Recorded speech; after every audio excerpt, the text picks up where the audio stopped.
You're welcome. Hi, everyone. Thank you for being here.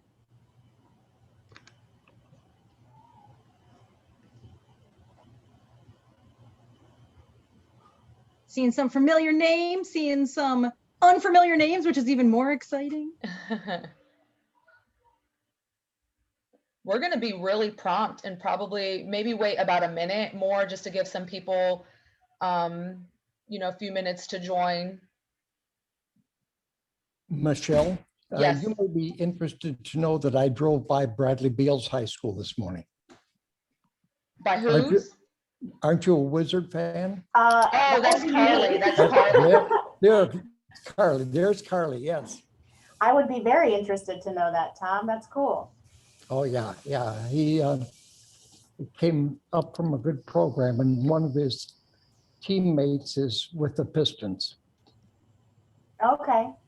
Yeah. And his mom was a PE teacher and taught him how to shoot basketball. Yes, exactly. How cool is that? So I just had to pass that along to you. Thanks, Tom. That's awesome. Sure, Carly. Carly, I'm going to go ahead and hand over admitting duties to you since it's about 6:01. Yep, I got it. Or so. I'll give one more minute. Just, this is exciting.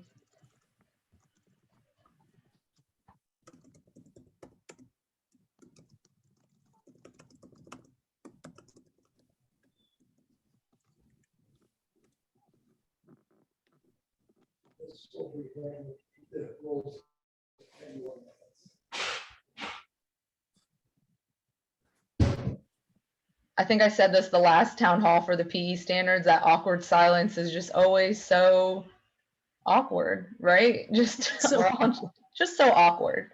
All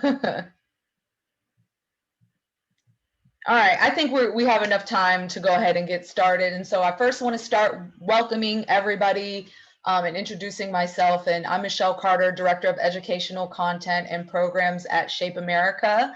And as I'm sure many of you know, Shape America just recently launched a call for nominations for task force members who will guide the revisions of the National Health Education Standards. So before that task force is determined, we wanted to, and those important conversations are being tackled regarding the standards and the work ahead. We felt it would be really important if we heard from our pre-K through 12 educators within the health field, within health education.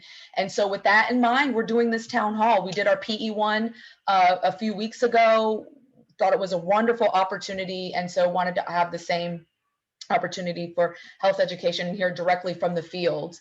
I'm joined today by members from our Health Education Council who will introduce themselves a little later.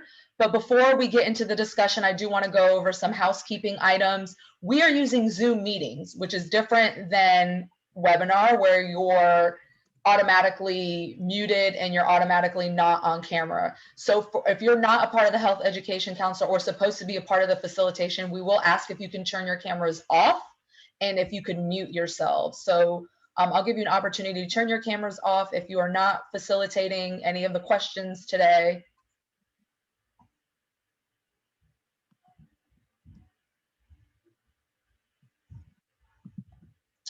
There we go. All right, thank you. So there will be a dedicated portion in the town hall where audience will be able to come on camera and unmute themselves and share feedback. But for the most part, we want to stay off camera and muted. And you'll have your you'll be able to speak when we ask questions and raise your hand during that time. So during that time, I encourage you to use the chat function. We had rich discussion last time in our town hall through the chat, and it was awesome. We saved the chat and we shared that with the task force. And so once our task force is convened, we plan to do the same, sharing the recording and sharing chat so that everything is captured from this meeting. So I do want to talk a little bit about the National Health Education Standards process. And so, as I mentioned, we are currently have an open call for nominations. You can nominate yourself or reach out to someone to be nominated to apply to be on the task force. And so right now we're looking at about a 2 to 2.5 year commitment if you're interested in serving on the National Health Education Task Force, Revisions Task Force. We are looking for individuals with expertise in the field of K-12 health education. And so we're looking for diversity on multiple levels. That means urban, suburban, rural school environments, geographic location, school size, student population, but especially in terms of race and ethnicity. We're looking for individuals that have deep content knowledge and a strong research background in school health education. They either teach at the university level and K-12 levels, we want individuals who work at state departments of education or who serve as state and district curriculum supervisors and have expertise in social justice, equity, diversity, and inclusion. So nominations close June 1, so there's still time to submit. You will be asked to submit and upload your CV.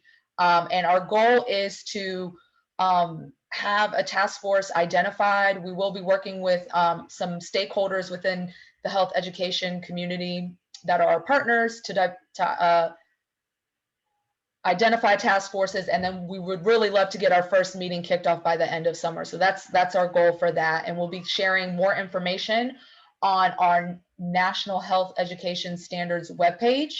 I'm going to actually drop that in the chat.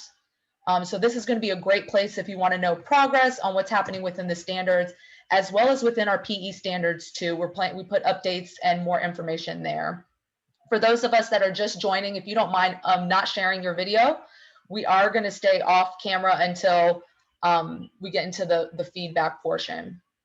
I do want to thank, we have our National PE Standards Task Force members joining us this evening. We were originally supposed to have a meeting tonight, but we thought it would be important to be a part of this conversation because we are in a unique opportunity. Now that Shape America is leading the efforts and owns the copyright to the National Health Education Standards, and we are starting the process of revising our PE standards. It's a great opportunity to revise each of those standards and there to be collaboration, or the word that I've been liking is synergy. Two separate sets of standards, but they could be working side by side as they're being developed. So that's a really unique and exciting opportunity for that.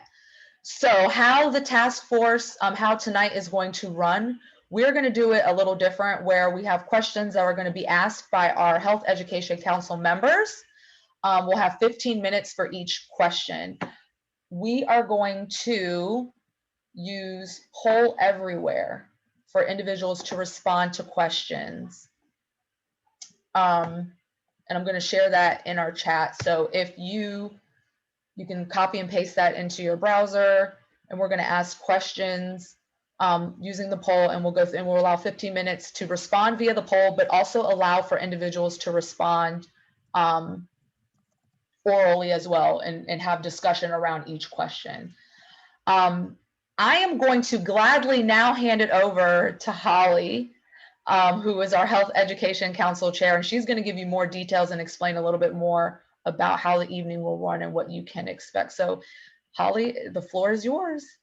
Thanks, Michelle, and thanks to everyone for being here tonight. We recognize that this is a really busy time of year for everyone, and really appreciate your taking the time to be here and to spend some time with us. I first want to thank the members of the Health Ed Council that are here, and please let me know if I didn't see one of you, but I'm seeing Mary Connolly, Rachel Gibson, Christopher Peppers, Stacy Furness. Did I miss anybody else? We might have a couple more that pop on. And the other members of our council include Charlie Rizzuto, Kristen McGurl, Leo, I'm blanking on Leo's last name, Dong, and that's it. That's all of us. So thank you again for being here. The way that tonight is going to work, as Michelle had said, is that there's 4 questions. The first 3 questions will be for 15 minutes each. We're going to pose the question. One of our council members is going to pose the question. We are then going to allow the poll to happen. We'll take the results of the poll, and then we'll open it up for conversation. And the way that that's going to work is that each person speaking will be called on by the moderator of that question. And once you are selected to speak, so we'll have you raise your hand.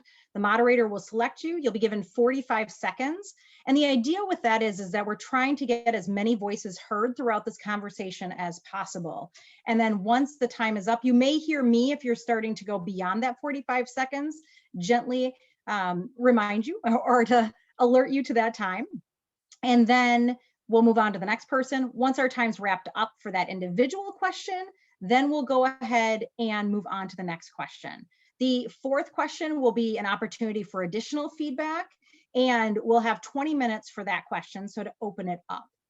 If you don't get an opportunity to answer a question tonight, I will be putting in the chat box right now. There is a link, lots of links going on here tonight, but there's a Google form, and we'll put this in periodically throughout as well, as each question is asked. So on this Google form, it's all 4 of these questions that were being asked tonight, and it's an opportunity for you to add your responses into there as well. So if you don't get a chance to speak in this forum, we are still very much interested in what you have to say and want to pass thoughts and feelings and ideas onto the task force, so that the task force can, take all of this feedback in this process. I'm just looking to see if I am missing anything. Did I miss anything, Michelle? All right, then on that note, Rachel, I'm going to turn it over to you for the first question. Great, thanks so much, Holly. Hi, everyone. Let's go ahead and just dive right into this and get into some conversation. So the first question we're interested in is the current National Health Education Standards are drafted. Oh, I just lost my screen. Hold on. So they're drafted by grade bands, right? So PK to 2, 3 to 5, 6 to 8, and 9 to 12. So from your experience, do you believe the revised standards should follow this same format, or should the revision task force explore developing grade level outcomes for each grade level? I'm going to go ahead and put this question in the chat as well for those of us who are visual learners. And go ahead and head over to the poll everywhere. And then when you are ready, raise your hand and I can give columns and books. And I just want to make sure people can see my screen where you can text your answer. Okay, perfect. Oh, great. You see a lot of answers coming up. I'm very interested to see the up and down, right? It's like who, right? I feel like I'm watching a race, like. Yeah. Okay, we're seeing a lot of outcomes for each grade level right now. Let's see what happens. Usually my computer is delayed, so it'll take a minute and there's always shifts. It's about 60-ish, 40-ish right now.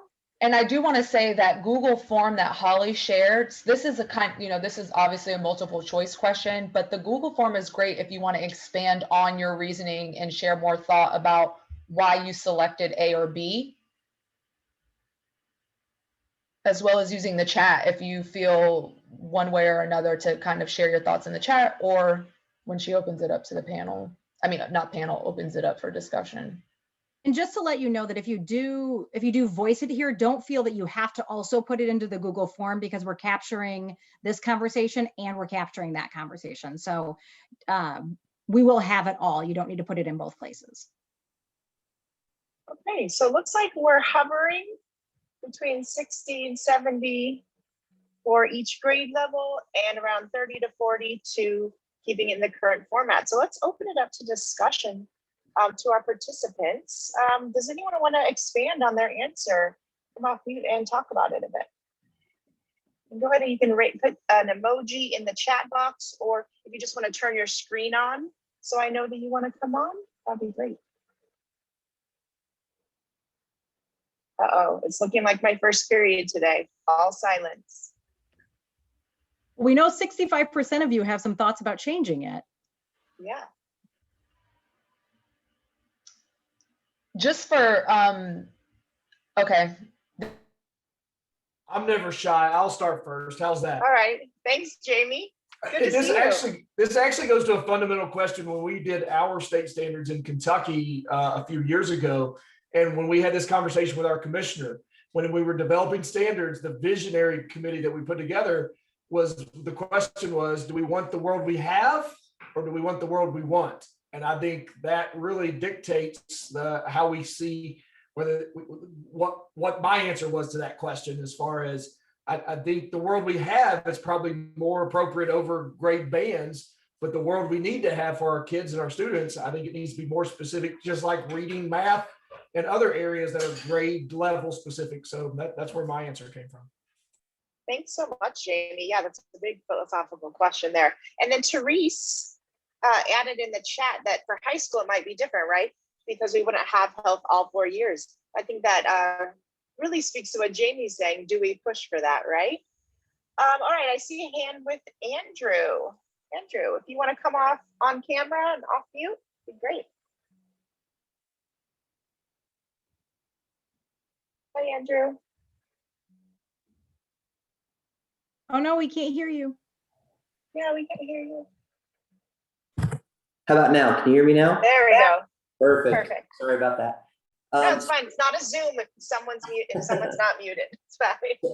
So I'm from the Nevada Department of Education, and we just recently revised our standards as well.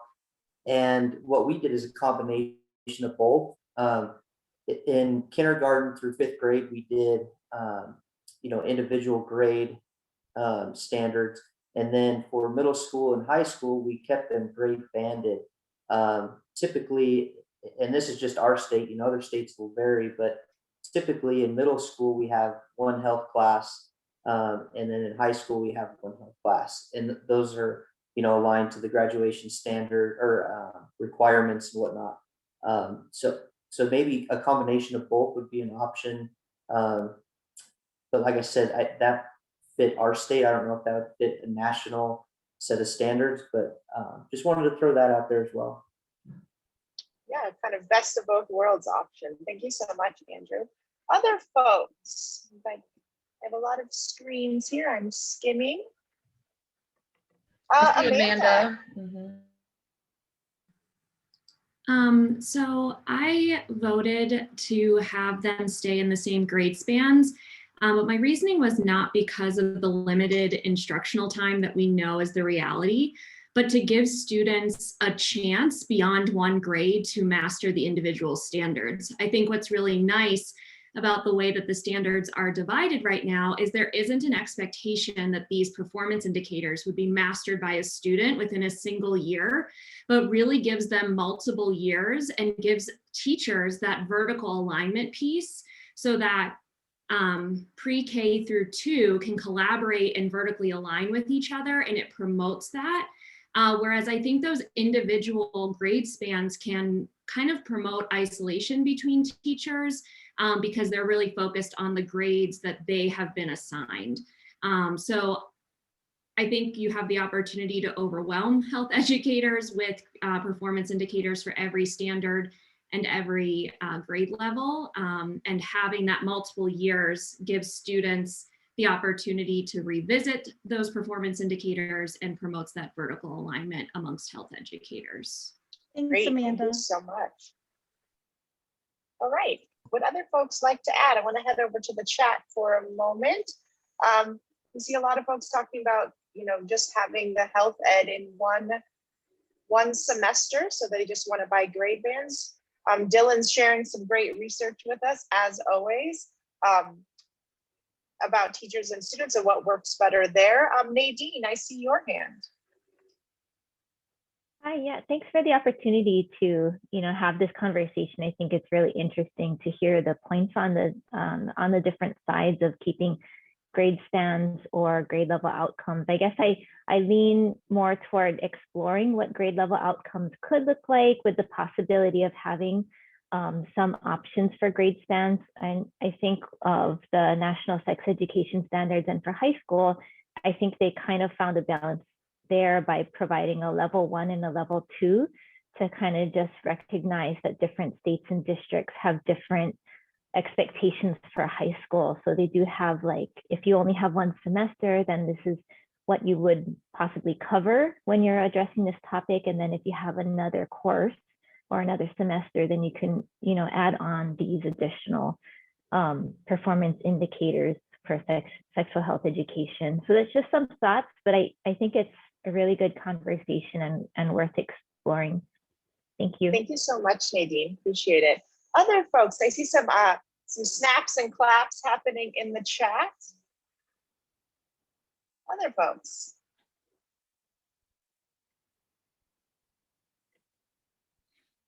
Just looking to see if I've missed anything.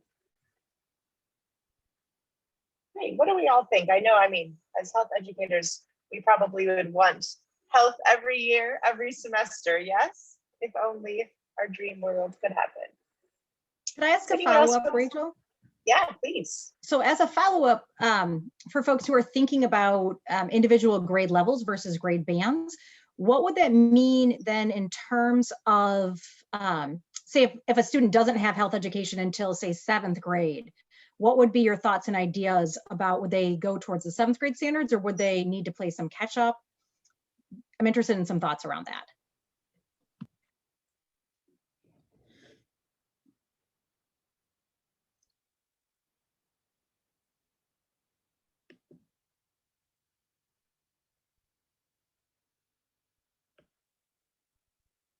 This is Andrew Snyder again. I'm just curious. Could you clarify your question?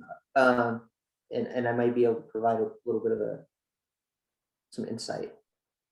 Sure. Something that I've heard folks talk about, if the standards were developed into, say, grade level outcomes versus grade bands as they are now, is if a student doesn't have anything in the earlier, say, 6th grade, would you need to cover the 6th grade before going on to the 7th grade? Or could we just jump into 7th grade?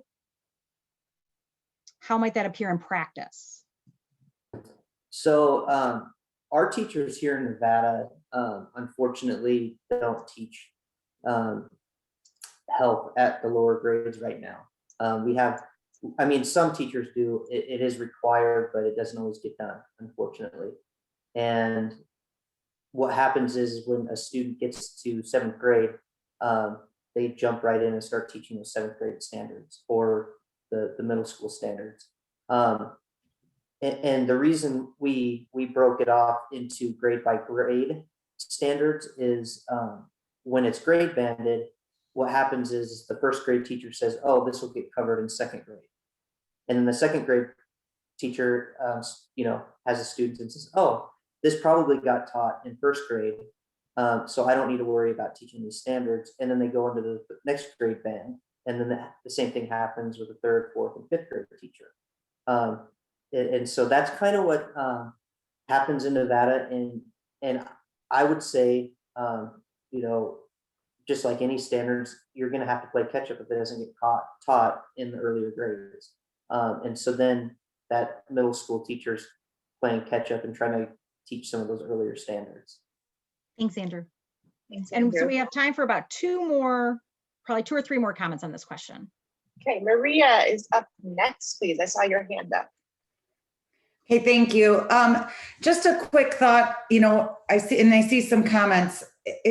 Grade bands are good, but I do like each year, but like I don't start with my students till 7th grade. They don't really get any health until 7th grade. And so it would be, as far as would we have to catch up, I think what you'd have to do is just take a look at where they are at emotionally and mentally, to be able to deal with, maybe some of the skills or the standards will be different at a different pace. And I think that's going to just have to be unique, unfortunately, in of itself, I believe, for health ed, just in general. I see Kimberly said, it depends on your state mandates. I mean, heck, Ohio doesn't even have a mandate for health. So, truly, so that's where I think it gets a little tricky. I don't know if there's an easy answer to that question, unfortunately. Thank you so much, Maria. Just if you all noticed in the chat, we have some links to the updated National Sex Ed Standards. Erin has a great response there. Does anyone else want to come off mute or on camera and give their input? To chime in with Holly's answer, Holly's question, and looking at the Common Core standards and how they address this, there's a specific paragraph I'm looking at. No set of grade-specific standards can fully reflect the great variety of abilities, needs, learning rates, and achievement levels of students in any given classroom. Importantly, standards provide clear signposts along the way to the goal. And in this case, they're talking college career readiness. Obviously for us, we'd be talking health literacy. So yeah, again, it goes back to that conundrum I said that we spent so much time on, is what do we want and what should be happening? But yeah, it's a good fundamental question of, to your point. But at the same time, let's look at the standards we have now, because we still don't have that within the ones we have now at grade bands. We don't, because of the assessment, and I'm not advocating for a standardized test whatsoever, but as far as there are goalposts that we're trying to achieve for. But it also helps with advocacy. If we have the standard high, it gives us something to advocate for what all schools should look like. Thanks, Jamie. All right, so we're going to head start off with question number 2 with Mary. Thank you all. Thank you, Rachel. Good evening, everyone, and welcome. It's so nice to see so many of you here tonight. Question number 2, and but when you see Holly's hand going up, she's not asking a question. She's telling you that your time is up. So keep an eye on Holly's hand. Question number 2, the current design of the National Health Education Standards emphasizes skill development with Standard 1 focused on core concepts. From your experience, do you agree with the current design of the National Health Ed Standards, or would you propose changes? Wow.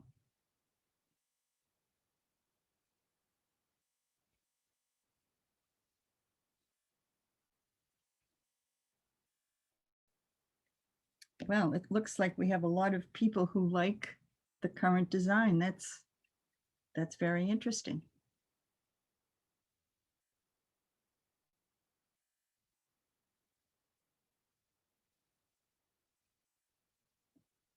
All right, I don't know if there's anyone else wishing to contribute, but those percentages are staying pretty close.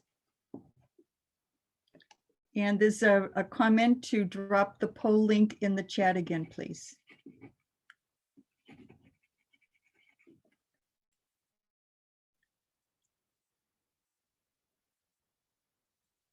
So currently, 85% of the respondents agree with the current design, and 15% of the respondents would propose changes.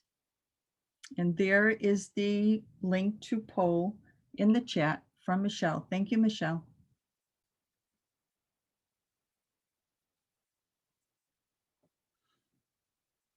So we'll wait a little bit more for the folks who are just coming in and want to submit their thoughts.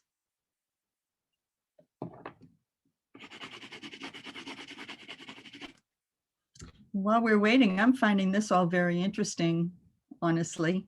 I love the comments and the thoughts from the folks that are present. I was a member of the 2007 committee, and it's exciting to see the standards returning to be revised. So your input is really, really important. So currently we have 89% of the respondents agree with the current design, and 13 would propose changes. Okay, all right, thank you for that response. So now if you would like to make a comment, please raise your hand and I'll call on you.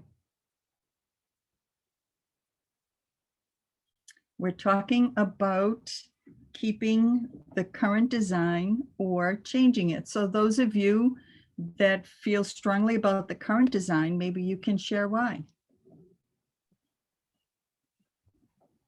And this would also be a good time if you have thoughts around, even if you like the current design, but there might be some things that are jumping out at you to improve the current design, feel free to chime that in here as well.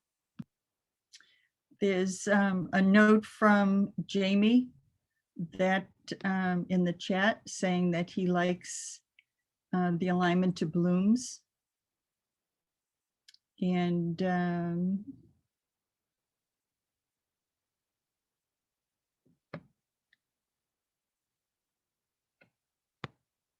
let's see what else is there.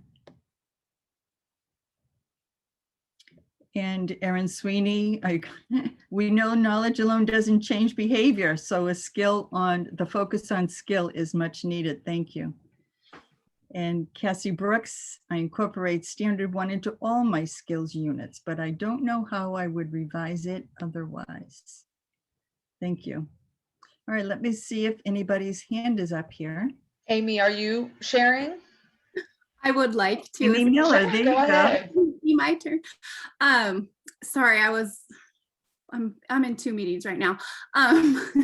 So I was one that voted on changing, but it's just little things. I mean, I love the skills, but I would say like standard 7, the self-management is confusing somewhat because it's not explicitly as obvious as the way the other skills are stated in the standards.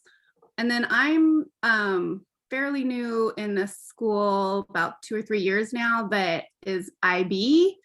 And so there's a ton of overlap with some of the IB skills or standards or however. So I don't know if that's something that would be on the radar of the health standards team that's going to look at, but I wonder if there's a way to either leverage that or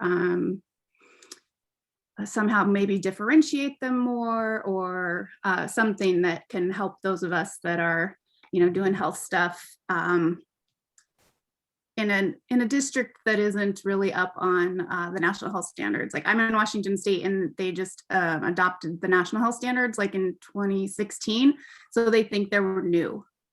And so Amy, I'm going to cut you off there. Sorry. Yes. Oh yes, you were. Yes. Thank you. Thank you. And Amy, if you could just add, you had a lot to say there. If you can add it in the chat, that would be great. And then we'll have a record of your thoughts. Yes. Okay, let me check to see. Amanda's hand is up. I'm just going to voice this, but I don't have a strong, I think I actually feel differently about what I'm going to say, but I get the feedback from health educators that for standard 1, they're often left with, well, what specific content am I supposed to teach because that standard is so broad? I like how broad it is because I think it should be, but I think it leaves health educators wondering, well, what health content is important? And then they might actually include everything in the kitchen sink because there isn't a lot of specificity. So when I'm guiding teachers, I tend to send them to the HECAT because I do think it has that specific health content for each big theme in health education. But right now, I think if health educators just look at the standard, they do feel a little bit lost because they are so broad. But I know that was done with intention, so I don't know what the solution is. Can I ask a follow-up then? So what I'm hearing you say, Amanda, is that it sounds a little bit like that might be an implementation issue of if a standard like self-management was continued to be included, there needed to be more resource and guidance around what it means. Yeah, and I know that implementation is separate from the standards. And obviously when we're thinking about the revision process, we want to be keeping in mind how will these be implemented and make sure we're taking that pragmatic approach. So I think that's just something to keep in mind is right now the HECAT is very aligned to the National Health Education Standards. So it provides, I think, that addendum and that additional guidance. So switching the format of the standard significantly might take away some of those additional resources or not have that complete connection. Okay, thank you, Amanda. And I see Erin Sweeney saying the key to standard 1 is functional information. And thank you to Amanda for a good point about alignment to HECAT. I see Masha Burke with her hand up. Hi, Masha. Hey, so I agree with what has been said in the chat, and the skills are so important because they are carrying on to when students leave school. For their career. And I think the revisions are fine, but I think you have to be careful. If we do too many changes, you're just gonna go up to a brick wall. Teachers are just gonna shut down. It's, change is so difficult. And to even change the paradigm shift we had from the content-based health ed to the skills-based is still so difficult. I have a lot of hard time getting my students, pre-service teachers get that, but then they go and student teach and the teachers don't get that, and it is so difficult. So a whole lot of change. I think we have to be wary of that. Revisions, I think, are fine, but I think we just have to be wary of doing a whole lot. Implementation is different, but I still vote keep the skills and just maybe tweak them. Stay away from a whole big thing. Okay, thank you. And I'm back in the chat here, and Carly Wright is saying, would definitely ensure that CDC would be represented on the standards revision task force. So although the task force is not set up, I think there's some infrastructure that is already in mind. So standard 7 is important, and let me see who that is here. Let me move that up. Oh, I can't see who that is, but sorry that 2 of you work together on standard 7. Okay, let's see, any more hands up? Let's see, nothing on screen 1 and on screen 2. We still have some time left, so what do you think? One question that came up that was sent to me was about the specificity of the standards and ensuring that the standards are developmentally appropriate and are inclusive of all students. So if anybody has any thoughts or feedback around that, so it might not necessarily be changing the entire design, but about thinking about the specificity of how specific are the standards versus general. So putting that back out to folks. Okay, and I see Masha Burke is saying, I love standard 7 too. It puts it all together. So we have a lot of thoughts about the standards and the skills versus the content. All right, so let's see, what else can we talk about then? Standard 1 and the skill. What do you think of the skill standards? Do you like them the way that they are? Analyzing influences, accessing information, interpersonal communication, decision-making, goal setting. Standard 7 seems to be a fave. And then standard 8, advocacy. How do you like the organization of the skill standards?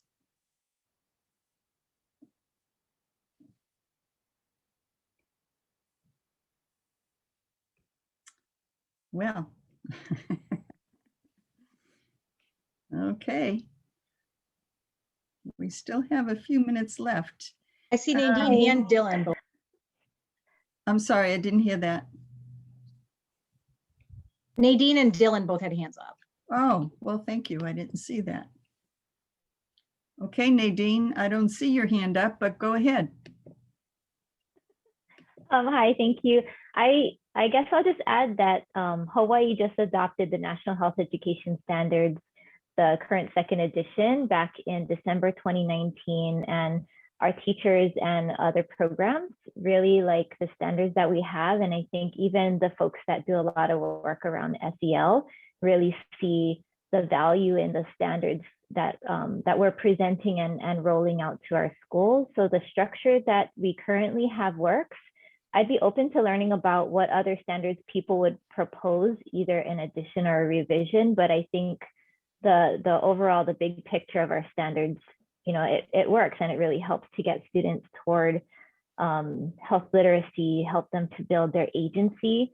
I think if we wanted to infuse more around social justice or, you know, add other dimensions to that, we could look at where that fits either in grade stands or levels, whatever direction the task force wants to go, and see if there's a place where that fits. Or it could also be some sort of ancillary material or like supplemental narrative on how to use the standards, because the standards are one thing, right? It's kind of like, this is what we're aligning our curriculum instruction assessment to, but there's also the approach that you take to, you know, put it all together in a meaningful and relevant way for students. I don't think that, like, from my perspective, I don't see a major shift in the framework, but there's ways that we can address how we use the standards. Great, thank you very much. And Dylan, do you still want to jump in there? Yeah, just a quick thing. I'm trying to be cognizant of who's been talking and who's not been, especially people who represent my gender. And given the amount of people who are on here that are actually my gender. It's sort of shocking. I think that we're setting ourselves up here when we say that skills and content are binary. I think they inform each other and they actually really reinforce each other in different ways and build off of each other. Therefore, I think that we have to think about skills as interconnected to content and not them as dichotomous. The second thing that I think Nadine really hit there hard and very well was that we don't want to say you have to do a specific skill, but rather we want to talk about how skills may look different for different people because of the opportunities and access that they have to particular skills. So if we say you must do this particular skill in this particular way, that's when you set up that sort of curricular challenge around you're really meeting one population of folks rather than others. And then to the last point is the broader that things are, the more we trust our teachers and the more agency we give them to know what skills are important for their communities. So I see you, Holly, I'm out. Thank you. And we have just about a minute left if anyone wants to jump in for some final comments. I see several people in the chat. Therese McGuire is talking about Georgia adapting new state standards aligned to the nationals. Thank you for that. And once again, you have that Google Doc. You can add any other comments that you want so that we will capture all of your thoughts. And thank you for participating. Are we Any out of last comments? Oh, there's Amanda. Amanda, you got 1 minute, go. Okay, I was just gonna say that I really agree with Nadine and Dylan, and I think where I have seen confusion is in the performance indicators themselves, not necessarily the overall structure of the standards and the individual health skills, but how those health skills are broken down within the performance indicators is what I have seen and heard the confusion lies for teachers. I don't think it's making them more specific because to Dylan's point, you end up leaving out different cultural interpretations of those skills. But something like interpersonal communication has a lot of different skills within it. And so that leaves people thinking, so what is interpersonal communication? Same thing with advocacy. Is it advocacy for self? Is it advocacy for others? Which one do I prioritize? So I think just to sum up, it's not the overall structure, but rather the individual performance indicators and components that could alleviate some of that confusion. Thank you, Amanda. And thank you for all of you that wrote things in the chat and for contributing to question number 2. We're going to pass it over back to Rachel again for question number 3. Hello, everyone. So I'm putting the question 3 in the chat. And this really segues from what we were just talking about in the last few minutes of question 2. So we're thinking about the standards document, right, and how it's going to shape health education for K-12 schools. In addition to the standards, what other resources or materials would be important to develop or to have as a section within the revised standard materials? And so to build off of that, thinking about some of the sections, like currently there's an assessment, an entire section on assessment. Should that be something that we would carry forward? I've heard folks mention equity or social justice. So anything really is open here.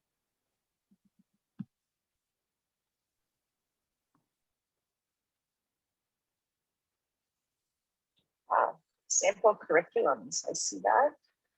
Health inequity. What else here?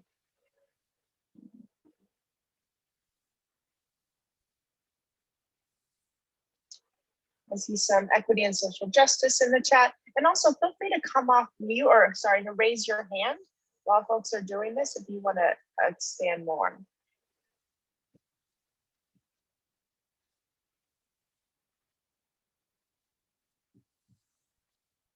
So guidance on culturally responsive pedagogy, equity, and language development. I see a recurring theme, which is awesome. Examples of skill performance assessments.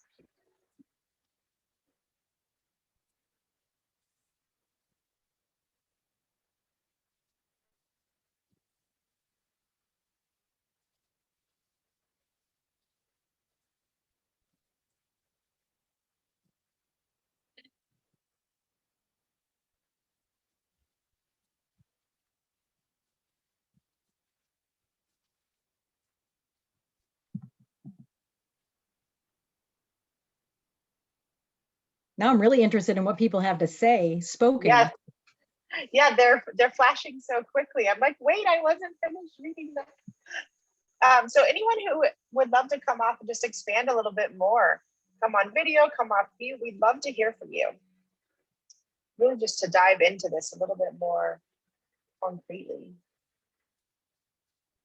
I see the steps of teaching skills go skill pedagogy. What else? Christopher, thanks for adding what you did in California with the additional resources.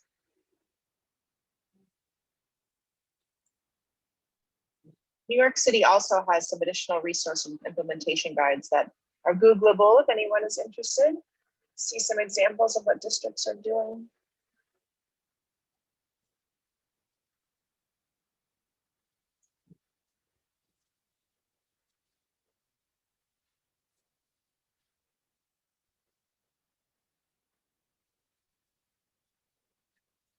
Let's take a few more minutes to finish up that poll.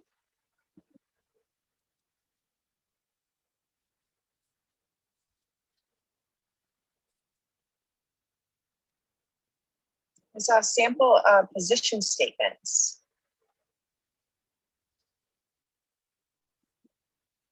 Sample lessons.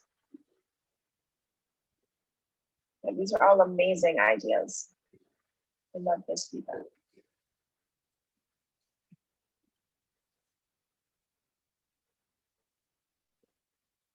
Someone put clear communication on any shifts.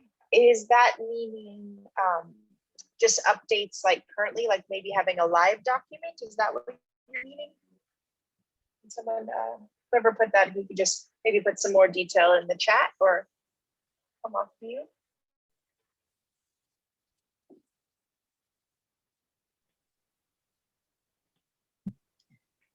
Hi, this is Nadine. That was my comment about clear communication on each shift. Sorry, I feel like I'm talking a lot. Worries.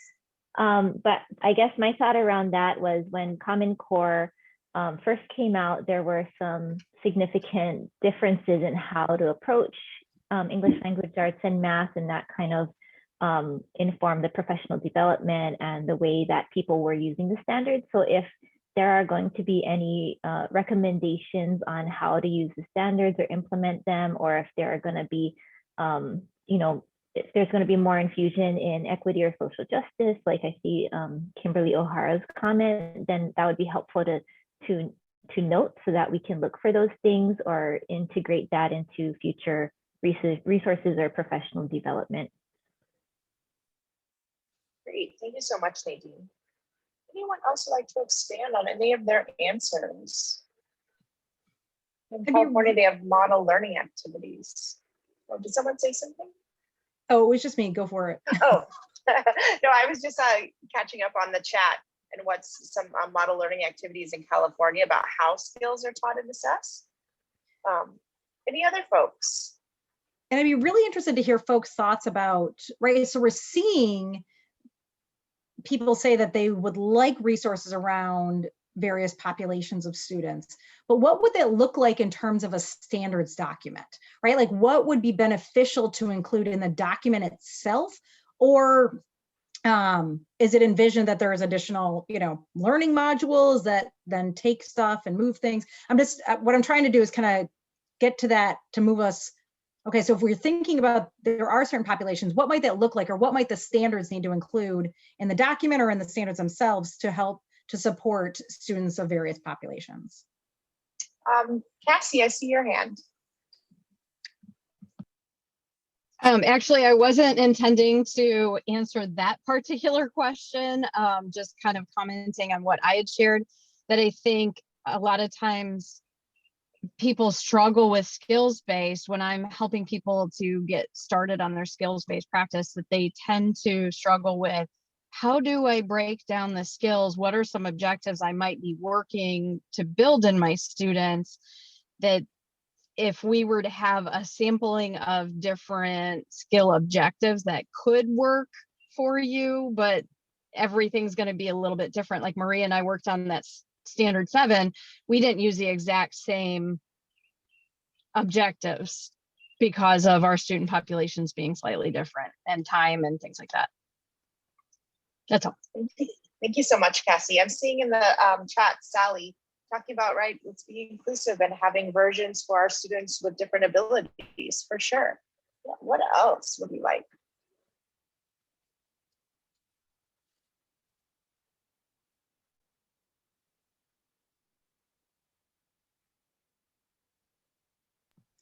I will say students with disabilities is something that I hear a lot, and folks looking for resources for students with disabilities.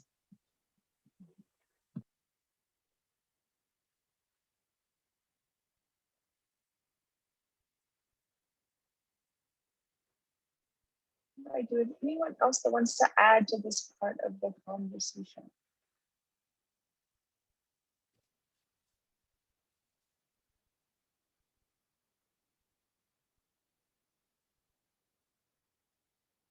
Amanda. So for the past couple of years, I've been developing resources for the current National Health Education Standards. And I can just say it was an immense undertaking and took well over a year, I think, beyond the development. So I think that's just something to keep in mind, is that the revisions are a first step into addressing how we approach and implement skills-based health education, but it's not the last step. And how do you just keep it pretty realistic about what the team would be able to create in terms of resources? And is it the revision task force or SHAPE's purview to develop those resources? Or is that the opportunity for the field to step up and create those resources for teachers?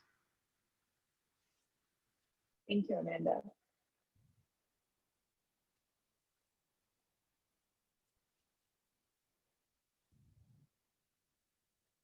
Oh, and I was just going to add that just to be aware of, when you're changing standards for students with disability, that can be actually inequitable, because it could be seen as lowering standards. And so thinking about parallel standards and having health educators pick a lower grade level or a grade level that has the same cognitive ability of that student with disabilities.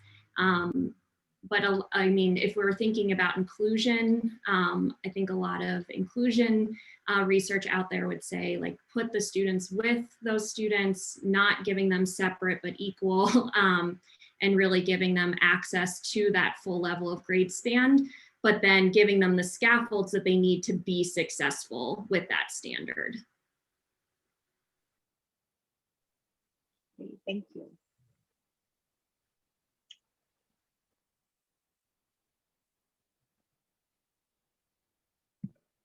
And noticing a couple things in the chat. Examples are model, scope, and sequence. Also look for as example of what skills being covered, what should teachers and students should do. Not seeing self-responsibility in there. And Justin, you're spot on. You can never have too many resources and activities to support implementation. Can someone check their screen? I think they're sharing and they don't realize it.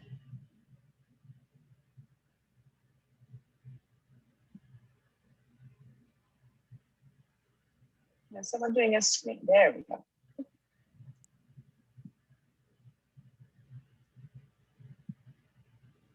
All right. Well, if there are other thoughts on this, we can stay here, but if not, I also don't want us just to sit here for the sake of sitting here. Just look for and value all of your time. So that would move us then into question 4, which is really additional feedback. So this is kind of the open-ended question where any other thoughts, ideas, comments, anything that we may not have asked about that you would like to bring up, like now is a great time to do that. So this is kind of that open floor, open time.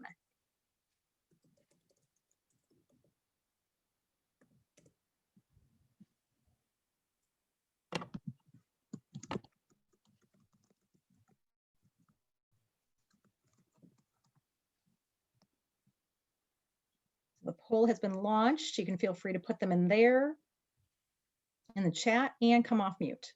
Lots of options.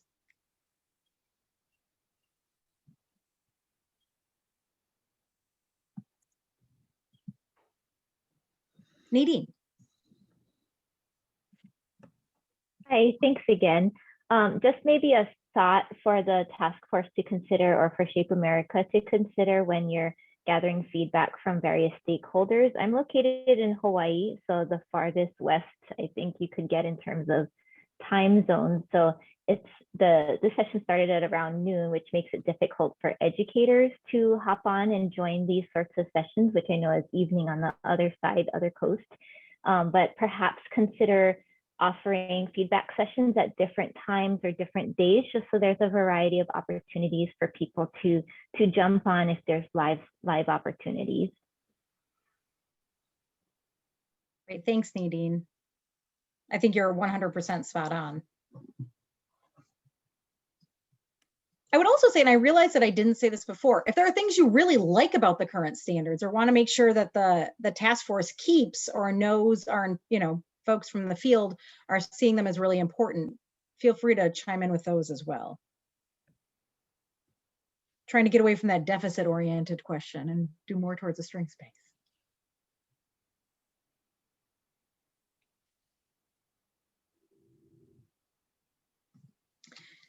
So frequently asking for feedback, recruiting a diverse group of task force members.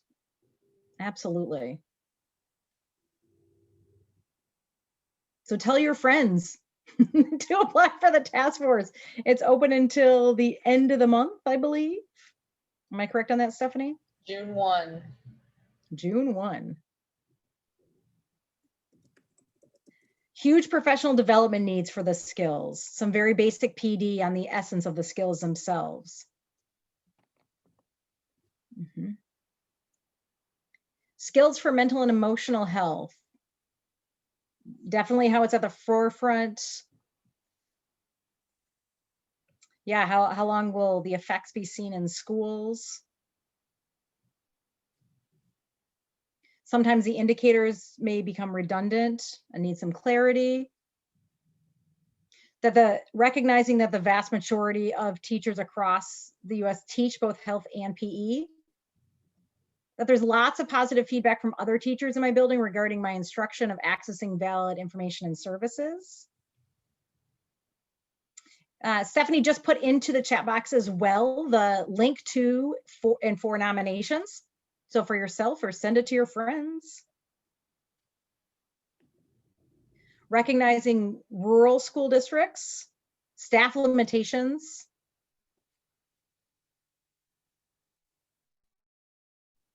So keeping in mind that the standards will be implemented in a variety of school settings all across the US. And potentially even abroad.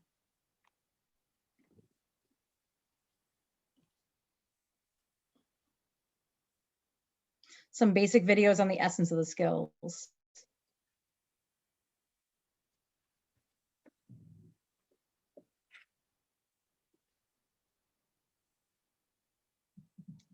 An online in-service to communicate about the new standards and how to use them in classrooms. Yeah, I could envision that there would be an entire rollout plan with supportive professional development. Resources for teachers on how to be inclusionary with sex ed and in delivery of standards.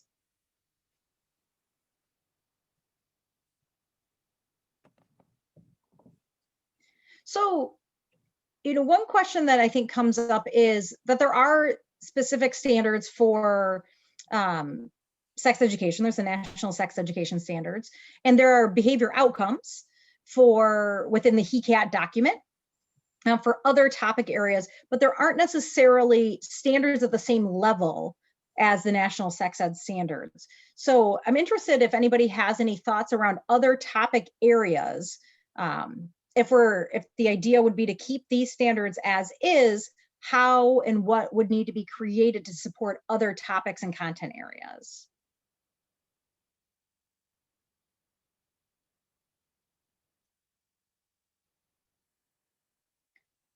I see there's a comment, what we have going is a good thing. Health is becoming at the forefront of education with SEL. So the way thinking about SEL and the integration of this, how to convince a state, I'm not going to call any one specific state out, that health is important and should be mandated and taught by qualified professionals, not just the PE or science teacher. All right, and Michelle, did I miss any as they scrolled through? No, not that I can tell. Okay. This one I slowed down. No, I think I got them all. Thank you.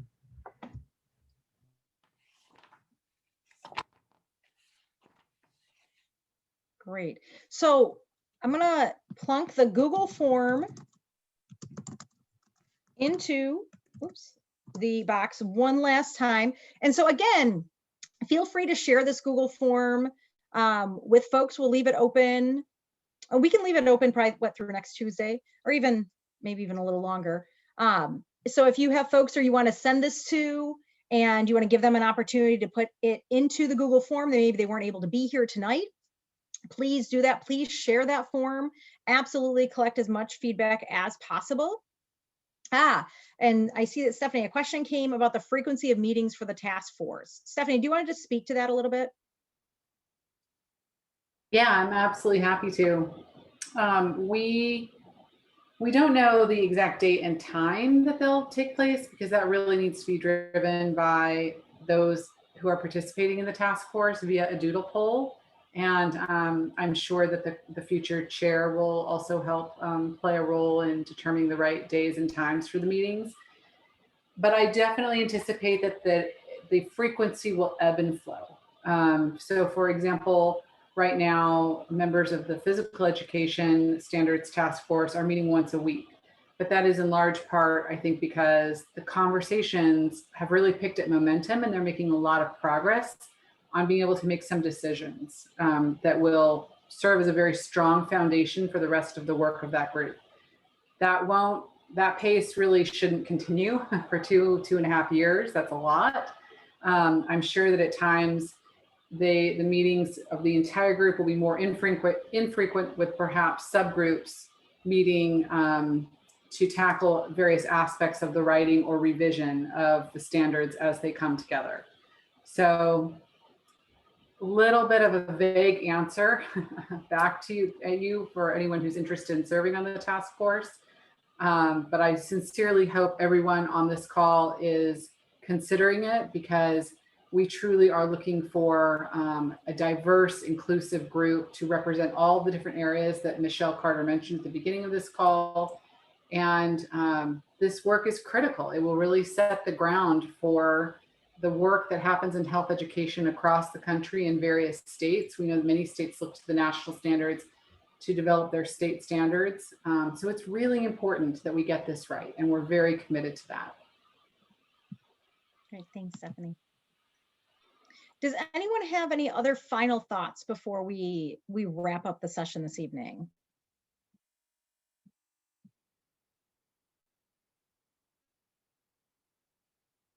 All right, I want to personally thank everyone for their time. And I know before you don't log off just yet, I know Michelle has a couple things to round out our time together, but I want to thank the members of the Health Ed Council, the PE Standards Revision Task Force, and other folk, and all of you for being here tonight with us. So Michelle, I'm going to turn it back over to you. No, that was it. Thank you. Just kind of reiterating what you said. We appreciate your time, and we will be looking how to capture more of this time spent together to get information from the broader health and PE community. We see the value in it. We love the conversations that are happening. And so, like I said, the National Health Education Standards page is where you can find most recent information regarding our revisions, standards revisions for both health and PE. And if you have any questions or you want to reach out, I'm going to put my email in the chat. And enjoy the rest of your evening. Thank you so much, everybody. And to the Health Education Council for leading this too. You did an excellent job. Bye-bye. Thanks, everyone. Yeah, everyone. Health Ed Council, if you could stay on for one moment.